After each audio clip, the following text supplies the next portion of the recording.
بسم الله الرحمن الرحيم.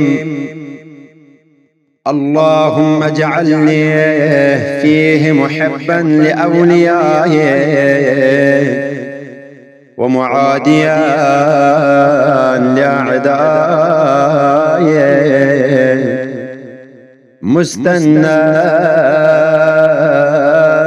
بسنة خاتم أنبيائه، يا عاصم قلوب النبيين برحمتك يا أرحم الراحمين.